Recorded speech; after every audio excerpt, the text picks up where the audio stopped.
and I say this, I don't want no one to get mad at me, but daddy issues, bro. Yeah. Like everybody has some form or fashion, like trauma from like an absent father man. or a bad father. Like Brittany all the time is like, these girls don't even like me, in which they do. They love her, but like when they first come in, they're attached to me at the hip because like I'm just that male figure that they can easily glue themselves to, you know, and stuff, and not really knowing who they were or what, who they could be. I think that was kind of a big thing. Yeah. That like, man, you're not what you come out of.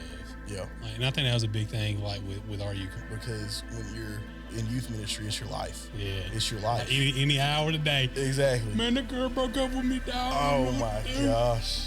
Last year, I had so many relationships. Back row saints where the aim is low. Boots in the dust, but a rouge still grow. Being broke, being bruised, but the good book stay. Got a little bit of grace in the words that we say. Choir in the front, but we hum in the back. Ain't perfect, but the shepherd don't lose his track. From the sinner's bench to the heaven's gates, we them dirt road walking. Back row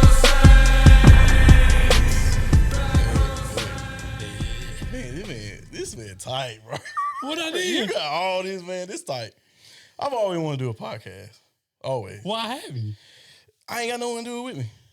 Like, I've wanted to do it with, like, Roger, because you can't do it with just anybody. Yeah, you're right. You got to have somebody you can flow with. Exactly. And so the best people I've ever been able to flow with, it's going to sound so crazy, but it's because we so cool, is Caitlin and Kaylee.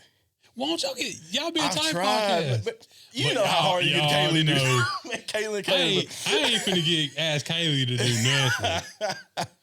Nah, she want to. Well, see, this thing is, she want to. Like, she ain't against it. But it's just, anytime I'm like, well, let's do it. They're like, well. And you gotta have somebody that can stay committed. yeah. And I mean, that's why I kind of have not even really tried. Because when I do it, I want to do it right, you know? Yeah, that's the hard part, man. It's like, bro, every two, how me and Jaren do it, every 2 weeks, we shooting. Yeah. And, Jaren's out the last couple of weeks just because of he's closing on the house, got some stuff going on, but Yeah. he gonna be right back in it. But like, we just kind of every 2 weeks, shoot. So you got to have somebody got to stay consistent. Yeah. Exactly. I mean, or y'all could do like, if you did it weekly, I mean, you can do a weekly podcast, but you can shoot like 4 episodes in one Saturday or something. Yeah, and that's what I'm saying, man. It's one Saturday. Like, we could just go to whoever house we want to do it. Yeah. And talk for like 30 minutes about whatever. Man, it's always a good conversation. Like, we do it all the time without a podcast. And every time we get done, I'm like, well, we could have recorded that. Yeah, just turn the camera on. But they don't want to do it. I don't know. Can't get them. I already know, man. I already know. So, for everybody that's watching, we already in this thing. My boy Lexus is on the podcast today. Everybody give it up for Lexus. I can hear Bo clapping in the back. That's my favorite thing. I love that's what we there. He there. When we start singing, you hear that clapping. It's just it's like this dude's hands are like that big. You going, wow. You gonna know he there. He gonna let it know. But Lexus is or was one of my when I used to be in youth ministry. I was a youth pastor for probably 2.5, 3 years. 2.5 years, I think. Yeah, something like that. Back in 2015, 2016. Yeah. I don't think there was any in 2017. I don't know. It was about 2.5 years, but you was in it from 2015 to 2016. Yeah, sure. Yeah. So he was my star pupil.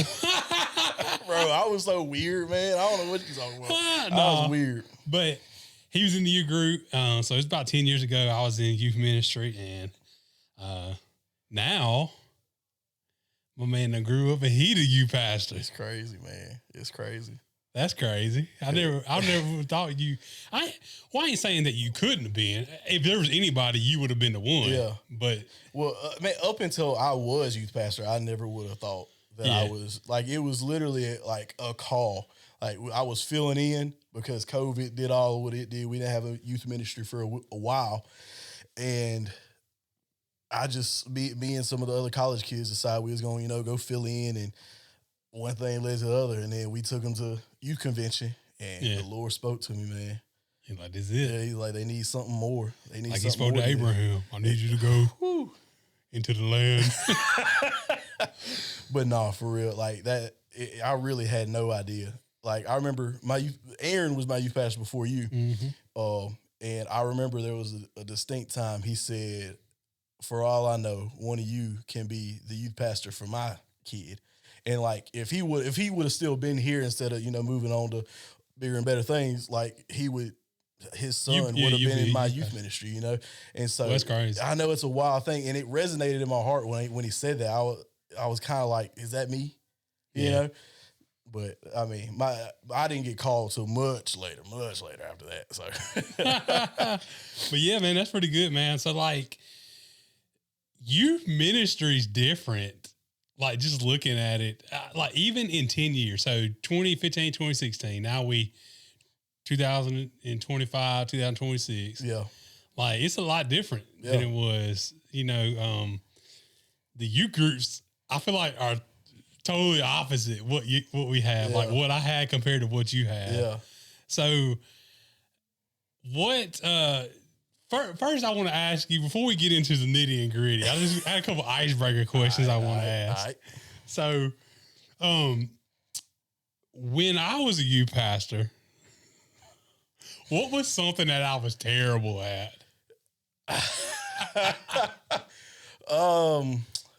Man, Gonna be honest. that's now. a tough question because like there's not a lot that I remember from when I was in youth. Like especially my junior senior year, man, I was like, I was there, hung out with You're on friends. a hunt. Stop it. You're on the prowl. I feel you, dog. I mean, no, I really can't tell you. Yeah. I mean, I feel like I for don't remember me, any messages or anything. yeah, so. I remember one thing that I think I did the worst at. Like I was like at that time in my life, it's like I would show up, do my job, and then get out. Yeah, I feel that. Like I wouldn't like invested. Yeah. You know what I'm saying? And that can be like anybody's reality, I feel Yeah. like. Like I find my time, or I find myself in that place all the time. Like it's so easy to come in at 8:30, leave at 8 or 4. Yeah. You're so good with like the kids though. Like it's like you get on that level and just get in their world. Well, I mean, I try. I do when they're there. What I struggle the most with is almost exactly what you were saying. Like once I go home, I'm home. Yeah. Like and I can't be that way. Like I'm a very out of sight, out of mind person at that's my an heart. introvert in you. Exactly. And so when I go home, it's about me, my wife, and my baby, Yeah. So, and I can't really just be that way all the time because when you're in youth ministry, it's your life. Yeah. It's your life. Like any hour of the day. Exactly. Man, the girl broke up with me, dog. I don't Oh know my what to do. gosh. Last year, I had so many All the phone calls, relationships. relationships, and all. We need to get into that in a minute. All right. Get into it, how that is. But next thing. So you said you don't even really remember sermon illustrations. I remember I used to do sermon illustrations all the time. Really? Now there's one I don't want to talk about. We ain't gonna talk about it on That's the here. one I remember, man. That's the one I remember. But I always did. You don't remember the one where I had Preston and all the luggage like all over the stage, and then I keep putting one piece of luggage on him and another piece of luggage talking about the way to work. Just because he was trying to be strong, man. He was trying his best. I had bricks in them jokers and everything. Yep, I do remember that. I remember. I used to like to do illustrations, but anyways, next question: what was cool in your group 10 years ago that would get you like you lame now? Lame? I thought you meant like in trouble. Or we can go down. Well, What's something like that would get you canceled today? Canceled, bro. I don't know if it would get you canceled, but I'm terrified of hide and seek. They ask me to play hide and seek all the time, and I'm like, y'all ain't tricking me. Y'all ain't finna go play hide and seek. Like they want, can we go outside or can we go to the main church? We have our own separate building. It's like, can we go to the main church and play hide and seek? I'm like, there are too many rooms where you can Yeah. find yourself in some big trouble, Yeah, man. you I ain't am not getting- doing that. Man, in this day and age, for No, real, bro. you can't do that. No, man, can't do that. Yeah, Can't do it. yeah. But it's what you originally asked me, like embarrassing. Yeah, just something that's like you a lame now. I don't even know what they call people. Dude, like in my experience, and it could just be that I'm not good at it. Games like icebreaker games, They don't. they don't like them, man. And I might just be doing the wrong games, but I've tried left and right. Well, I feel like we liked games whenever I was in youth, but like I feel like even in y'all when y'all were in youth, like it was kind of like it's like y'all liked them, but y'all did. It's like Yeah. it was starting to. I can see how it's just snowballing down. Like, Like y'all ain't. my first few years of youth ministry, we would try to play games, and I would have to force them. Yeah, And, and, and at that point, yeah, you're Yeah. defeating the purpose. So there's no real reason to do that. But that's what I would say is games. And I have a younger crowd now, and so I'm able to do a little bit more games. But like last Yeah. week, bro, last Wednesday, I said, man, I don't even want to do games, and they act like they ain't even want to play. So I don't know. Games have always been like a struggle for me, like icebreaker games. Like we do first Wednesday, and they Yeah. love having fun doing all that if it's the whole time. But it's like it's almost like in their mind, they're like, get this service over with, and we can go hang out with our friends. Maybe I don't know. Yep. So something else that I thought about is like I kind of feel like the culture or not the culture, like the younger generation, like if you look across, social media, YouTube, like with the elections, how that all came about, Charlie Kirk stuff, all that kind of stuff, how he goes out to the, colleges and he did all his thing and Yeah. all this kind of stuff. Like, I feel like you have a lot more educated young people than back in the day. And I'm not even saying 10 years ago. I'm talking about maybe when I was in youth. Yeah. Like, I feel like a lot of people are more, or they know their stuff a little more. Yeah, You know what I'm saying? They kind of know what they believe, why they believe it, yada, yada. Now your job is to kind of prove me wrong. Yeah. So what's something that you think, like, I'm trying to think how to phrase that. Are students more informed or are they just more opinionated? I think I would lean opinionated because I would say that they are informed a little bit more because of they have access to more information. Yeah. And because of videos and TikTok and things like that, they're able to hear a lot more than they did, or Yeah. in my experience back in the day. Because majority of my time in youth, I didn't have Instagram, I didn't have social media. Like, I think I was a freshman when I got it. So like the last 4 years of being in youth, I was on social media, but I wasn't watching like political things. I was looking at Yeah. memes. But now even memes and stuff have like information in them, Yeah. and they get something from it. And so, but it's the information that they have, I think I use this word lightly because I don't want any of them to see this and be like, we're not dumb, but like, it's almost like a superficial. Yeah. Like they see it, they can say the information, but they don't really understand what it means in the back. In Yeah. the back of their head. You know I what I'm feel saying? that. I feel that. There's not like it's not clicked Yeah. for them yet. And some of them it has. Yeah. I have some that are really shocking me, but for the most part, like it's just they'll say the verse or they'll say what it means to be saved by grace, but they don't understand. Yeah. They ain't really understanding what the Yeah, true meaning or the deep meaning of it is. There. exactly. So let's get into what you brought up a minute ago. What about relationships? I think so. Like it doesn't matter if you were 50 years ago youth ministry or today in youth Yeah. ministry. Kids dating kids, man, Yeah. and especially like in youth groups. Sometimes like they'll just hit the runaround. Like, let me go to this boy, and that ain't work out. Let me go to this boy. Let me go to this girl. So on and so forth. Yeah. So go shed some light. I mean, So when I started in youth ministry, it was like in 2020, 2021, I had a young group. Dating wasn't really like a thing that they did a so whole they were lot. you had more like right before, like young, like ninth graders, stuff like that. Yeah. Like my Junior high, oldest ninth kid grade. was gonna be like a 10th grader. See, mine were all old. I feel like I had old people. And see, that's just how we kind of go through this cycle. At Yeah. the size that we are, we just go Yeah, through a yeah. cycle like that sometimes. And that group finally grew up when, a couple years ago, and they all decided that they were going to start dating each other. And at first I didn't like, I'd always heard like, oh, you don't want to date, you don't want to date. And like, I knew they were good kids, and I was like, oh man, I stayed out of it. I was smart enough to stay out of it. But in the back of my head, I was like, they would be good together. They would be good together. Yeah. You like matchmaking. You like, okay, I can see that. Yeah, but I, like, again, stay out of it. Don't do that. I ain't touching that. But that literally is the worst thing that they can do, man. Because a high school relationship, man, it ain't gonna work out. Yeah. And so now they all mad at each other. 1 out of 50 works out. Exactly. And I'm not saying that you can't, like, I'm never gonna tell somebody not to date unless it's just, parents are involved, all that kind of stuff. But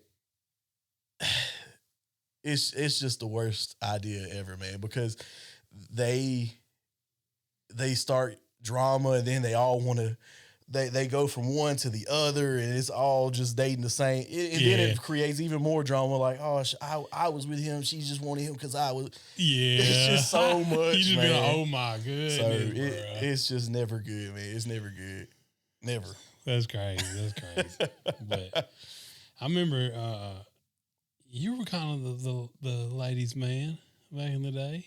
You and your sisters in the Lord. No, man. I was everybody's best friend. You was, man. I was everybady's best friend. You were just the friend of everybody. When I ain't gonna say that. I was gonna compare myself. I ain't gonna do that. No, go on do it. Go on do it. A student that I think I resonate a lot with a student that you have right now. No, he moved away, but I'm not gonna say it. Yeah, you good. But you kind of feel it. That's how I was in youth. He was hype. He was with it. He clicked with everybody. Didn't really have any bad blood with anybody. Yeah, but I know he ain't never get none of the girls and that. Like I was just everybody friend. Hey, it's hard being the friend, man. I mean, but they need them friends though. Exactly.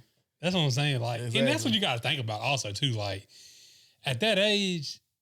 Like, yeah, everybody it's like they excited to start dating and stuff, but like at the end of the day, like you said, man, half that stuff never even works. Yeah. So like, it's just be friends, man. Yeah. And like, I'm a love movie person. I know. You need to watch that movie I talked about the other day. It's talking about what's it? Something the people you meet on vacation. I don't know. It's on Netflix. You must have been talking about it with them over. I must have. Probably the girls. Okay. But anyway, it's just like they were friends. They started out as friends and like were friends forever, or like for a long time, and that's how it kind of grew. Yeah, like that's the best way to do it, man. You know what's crazy though? Like that's how I tried to do it all my life, and it just never really happened. Like I was always like, you're just too good a friend, and like we would try, and then stuff just wouldn't work out. Grow apart, all that kind of stuff. But now, like when I found my wife. It literally we were never friends. It was a long distance. We met each other. We were like, all right, we're going on a date. Yeah. A few months later, we're engaged. We're married. Baby. Now we got a baby. Almost 3 years in. And like it's crazy to me because I think about this all the time. Like I always tried to be girls' friends. And then we would try to, and that's a great, I do agree. That is a great way to do it. Yeah, I think that's But it just feels so weird to think like I was never Brittany's friend. Yeah. We started as dating. It's just weird to me. Yeah, well, I mean, I would say more people do that than the other way. Yeah. I mean, could you think about like even through outside of our culture, like, arranged marriages and stuff. Mm-hmm. Like, that's true. You can love people without being you ain't got to be their friend. Yeah. But in high school, like it's so not important. You know what I'm saying? Yeah. To date, but like we think it is. Exactly. We just like we got to have a girl. Yeah. Know? Well, I mean, you can't get married then. You want to you see her, she fine. You want to be with her, so I'm for the date. You know what I'm saying? Yeah. But I mean, I say this. I got to say this now. She is my best friend now. Like, I have to say, she my friend now. I should go in there and cut that out. It's like he ain't never say that. No. I agree with you though. I agree with you. I think being friends and then easy, like, kind of doing it that way. That would be ideal. Yeah. But that's what I'm saying. Like at that point, man, just be friends with people, man. You ain't getting married tomorrow. You ain't got no job. Exactly. If you got a job, you ain't making. I ain't making enough. You ain't finna support Exactly. a family. So anyway, so let's get some more serious stuff. All right, let's do it. So, talking about needs of youth. So, what feels heavier in today's youth ministry than it did 10 years ago? And I'll give my take on what I thought 10 years ago the kind of vibe was. But just something like that's heavy that kids deal with that's a little different, maybe. I would say in our group that with this generation, I think identity is a huge thing. Yeah. And more than just gender and all the other stuff that's popular, right? Just who am I in this life that we live? I think that is one of the biggest things. But more specifically, what I've seen in my experience, other people have probably seen different stuff. But I think, and I say this, I don't want no one to get mad at me, but daddy issues, bro. Yeah. Like everybody has some form or fashion, like trauma from like an absent father or a bad father. Like Brittany all the time is like, these girls don't even like me, in which they do. They love her. But like when they first come in, they're attached to me at the hip because like I'm just that male figure that they can easily glue themselves to, you know? Yeah, man, that's a problem. That was a problem then in my youth ministry. Really? Goes back. I mean, that's for many years, like the absence of the father in the church has been a issue for just the church in general. Yeah. I mean, it's sad, man, when you think about that stuff, like thinking about my life, like in my pastor, whenever I got into ministry, how I looked up to him and things of that nature, it was the same kind of thought. Cause man, I ain't had that father figure. Yeah. I ain't had somebody to teach me, whatever, or, teach me how to respect a woman or, change the tire or anything, just something, anything, just how to be a man.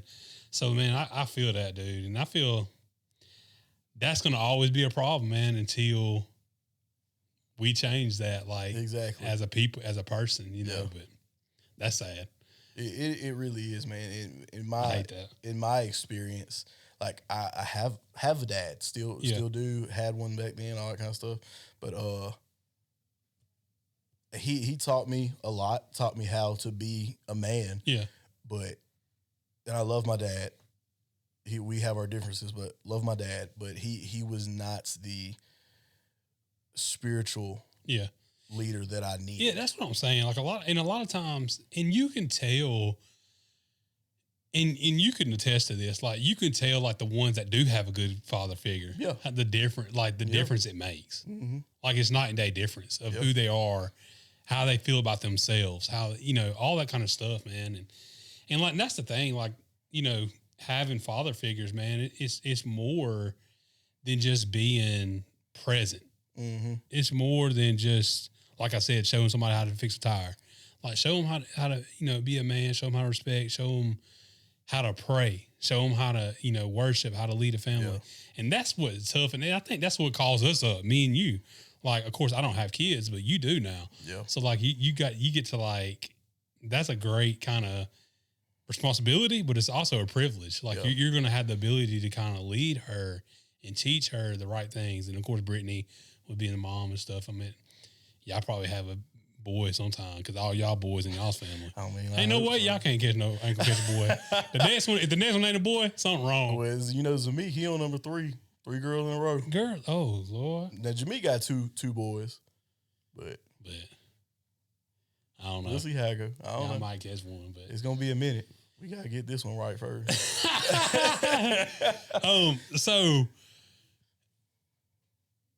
So talking about like trying to see which one I want to do here. So tell me about like the altar call. Let's just talk about that for a minute.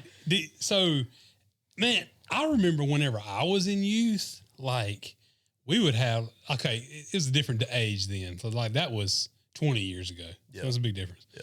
So, I mean, like it was just a different, church then. Like it was, more charismatic, I would say is the word. Whether that's good or bad. So, there's whatever. But I mean, there would be times where we're just like weeping in the altar for like, an hour or whatever. Like, and I remember when we had youth ministry, like there'd be times when we would try to do stuff like that. And sometimes it was good, very not as frequently. What about you though? Like how was yours? Like do y'all do altar calls? Do you do stuff like that? Yeah. I do a response, some kind of response. Yeah. I wouldn't necessarily call it an altar call. Yeah. I remember my lack of wanting to walk up to the altar when I was, it's not out of embarrassment. It was just, I don't know. I just didn't want to walk up there. And that could have came from anything, but I'm not saying that I would avoid that because I do it all the time. Like I will do an altar call, but I focus more on them responding more than a physical act of coming to the altar, which I mean, I do believe there's power in that. And in the right moments when I feel led, I do that. But most of the time I do either everyone bow your heads, raise your hand, and then we go from there. And then I might do all right, well, it's time to take a step of faith and come up here. Yeah. Or now, did you feel like in when you were new, did you feel more comfortable if someone did it that way? Like if I was like, all right, just close your heads. Instead of making you come up here, just raise your hand. Yeah. So just acknowledging it kind of thing. Yeah. Yeah. So like what's follow up like that? Like if I was to do an altar call right now and I say, and you raise your hand, like what would Lexus say? I'm Lexus. What would I do past that? Like would I reach out like through the week? Like how does that kind of look? So I'm more of a in the moment kind of guy. Like I utilize my leaders. I empower them to do this same thing. Like I let them pray over them, and then in that moment they connect with them, and then they have that ability to say like, hey man, I'm here for if you need it or whatever. You know what I'm saying? But as far as like texting, I don't think I would ever text after, but I open that door for them to come to me if needed. Now I do text them and check on them, but not specifically connected to like an altar call response. I got you know what I'm saying? Yeah. Like I meet with them in that moment and we talk about it, and then if there's a separate conversation that's needed, then we do it. I feel that. Like I have a student right now that like we've had altar call moments, and it has spread to random like just moments of trust where he wanted my guidance, and so if he needs me, he calls me. Yeah. So just stuff like that. I feel you. So next question, kind of coming out. We're just going to work our way out of the series. So, Okay. So what are you? How do you do like events? Like I remember whenever I was in youth, man, I always wanted to be like, man, we need to do a pizza bash or just something. Yeah. Like because whenever I was in youth ministry, so like I don't know if you know much about when I was in youth ministry, but we had like at our peak, we had like 180 people in youth. That's crazy. So like where the youth group used to be? It used to be down there in the after school room. Oh, I didn't. Yeah. You told me that. Yeah. So and then we would have people in the other room where all them classrooms are now. Yeah. They would have to. That used to be all open. Yeah. Like it was like overflow. Like we had so many people. It was the craziest thing. Who was a youth pastor? Shane Crew. With 180 people? Yeah, like it was so Really? many. Yeah, but that's what I'm saying. Like it was tons. But like I mean, we used to do like I remember back to school bashes, and it would be like 50 people from Caledonia, 50 people. Like it was crazy. Like there was so many people. Like, but we used to always be doing something. But like, man, it was like again, it was just different kind of vibe back then. Yeah. But again, like Jody says, and other people say, like if you, he said Vince said like if you do a pizza bash to get them, you got to do a pizza bash. That's exactly what that was going to be my response. Yeah, because like that's what I've heard. So from do y'all Pastor. do any kind of events? And Yeah, stuff? so like it's we do the back to school bash every first Wednesday is kind of like a mini event. Like it's a themed thing, like games and all that kind of stuff. And then we kind of build up to like youth convention and camp and all that kind of stuff. And something new that we're about to do is summer games. So, where we take a break on midweek during the summer, we do all the pool parties. Well, I'm going to keep going because for the past few years, like momentum just drops completely and we start over every August. And I don't want to do that. So summer games is going to be something that we do right before the pool parties, and we'll meet at the church. It's going to be like camp style games, and it'll all be like this huge thing that leads up to the end of the summer where we see who wins. And but the biggest thing that I want to come from that is just not to drop the momentum, to keep the hype up, you know what I'm saying? That's the thing, man. Like, especially in the summertime, man, people ain't got nothing to do. So Exactly. Like, I feel like you can pull me in there. But see, also they be gone, like vacations and stuff. So and like, and these kind of kids, like they different than the kind of kids I had. Like, they folks be gone all the time. All the time, man. All the time. So, what's something else? What you got for me? Okay. Well, ask me a couple questions. I feel like I got 1,000 questions here I could ask.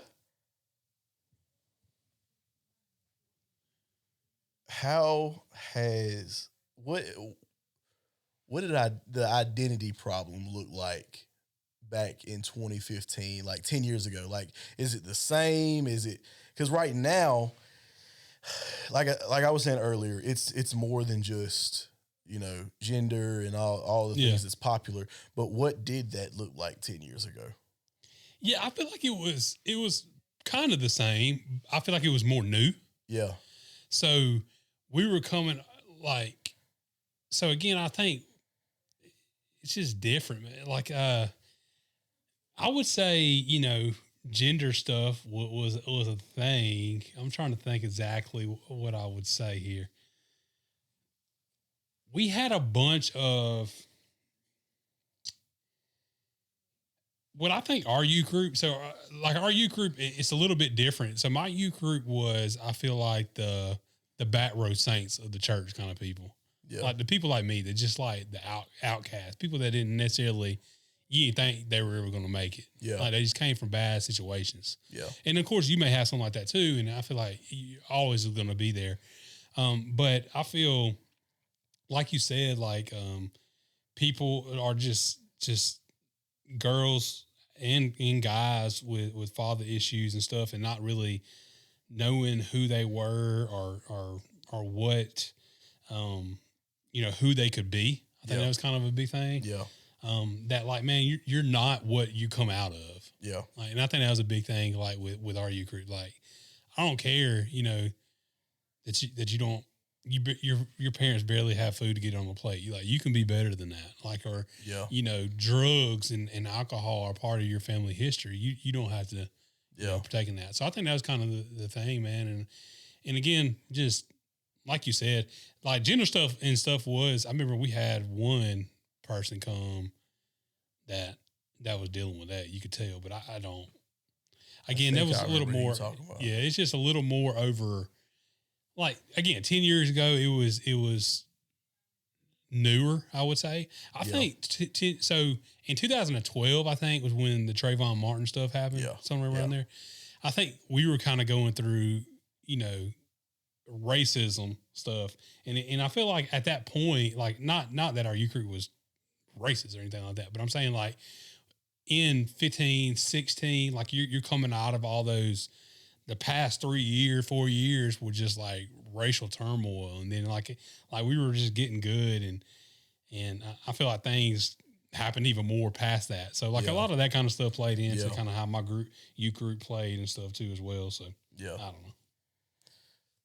How do you think did they open up more back then? Or because right now I feel like students are so open.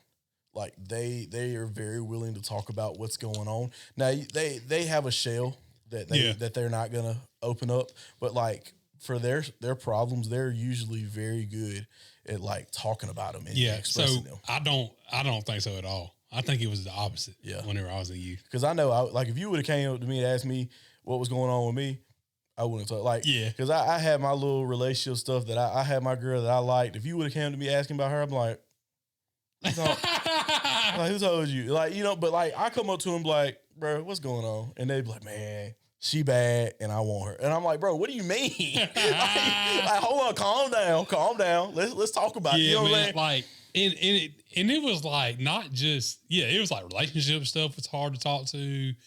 Like it was just like family issues, like things that you feel like they would want to talk to somebody. It's just like it was like a guarded kind of youth group. Yeah. So again, I feel like most of my kids, there was probably less than a handful of my kids came from, I don't even know. I can't really think of 2 or 3 that came from like well-rounded families. Yeah. So that's what I'm saying. Is the dynamics is so different.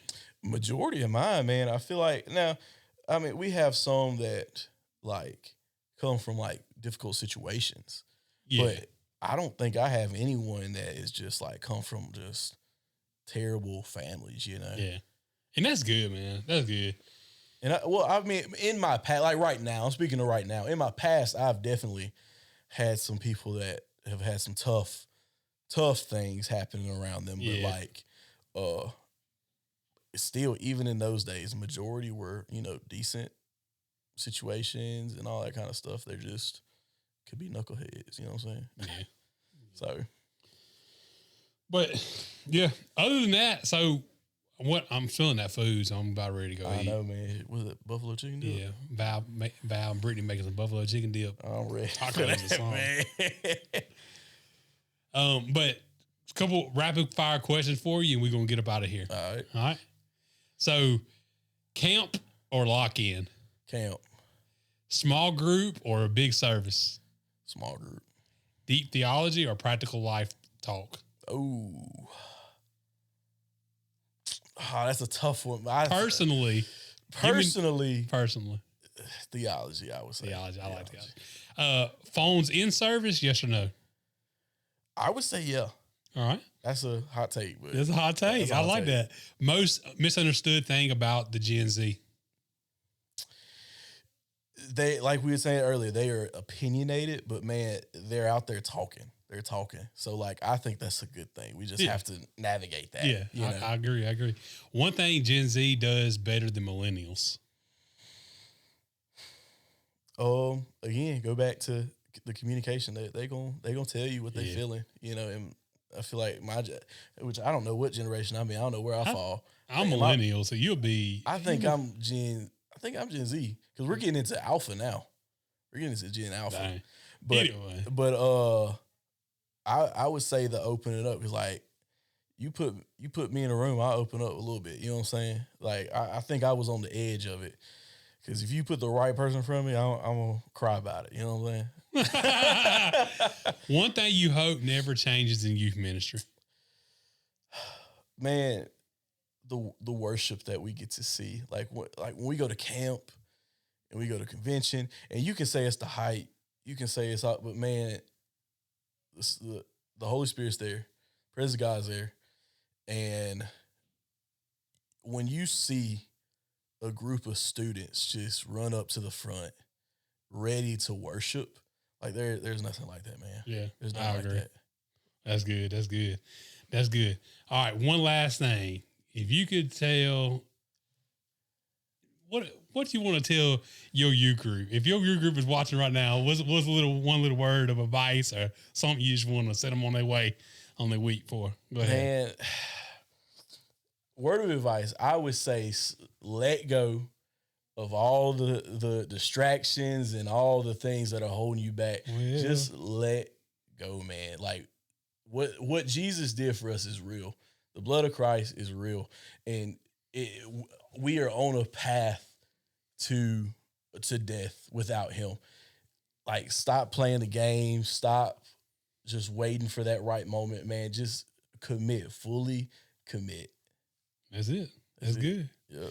Well, Lex, I appreciate you being on the podcast. And next time, we'll go into something even crazier. All right, big. I appreciate it, man. Yep, appreciate it.